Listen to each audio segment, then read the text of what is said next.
Hi hello welcome back to Divya embroidery boutique. ఇది one more ఇదేంటంటే work blouse కాదు, pattern blouse చూపిస్తున్నాను. శారీ చూసారు కదా, ఆరెంజ్ శారీకి పింక్ బోర్డర్ వచ్చింది. ఇలా మీనాకారి వర్క్తో వచ్చింది అనమాట.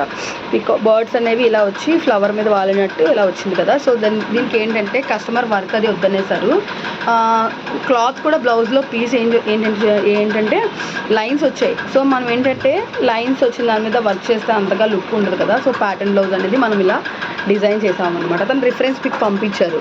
బ్యాక్ అనేది ఇలాగా 3 పాయింట్ వస్తుంది. 3 పాయింట్ వచ్చి వన్ సైడ్ అంటే మనకి లెఫ్ట్ సైడ్ షోల్డర్ ఎలాగా శారీతో కవర్ అయిపోద్ది కదా, రైట్ సైడ్ షోల్డర్కి ఇలా కట్ వర్క్.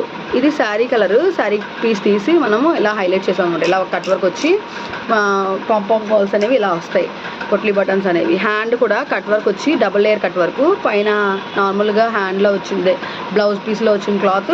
నెక్స్ట్ ఏంటంటే కిందన శారీలో పీస్ తీసుకున్నాం కదా అది. ఫ్రంట్ చూస్తున్నారు కదా. ఇందులో ఏంటంటే ప్రాబ్లము, ఈ బ్లౌజ్ ఓన్లీ క్రాస్ కటింగ్ వాళ్ళకి సెట్ కాదు.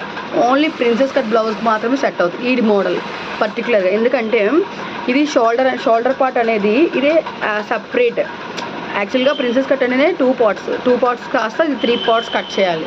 సో ఈ షోల్డర్ ఫ్రంట్ పార్ట్ ఒకటి, కాట్ క్లాత్ ఒకటి, ఇది కాకుండా ఫ్రంట్ అనేది ఇది తీయాలి. దీన్ని కూడా డబుల్ లేయర్. ఇది బ్లౌజ్ పీస్, ఇది శారీ పీస్, ఇలా తీసి చేసాం అనమాట. Hope you like the pattern. Like, share, comment చేయడం మాత్రం మర్చిపోద్దు. బాయ్.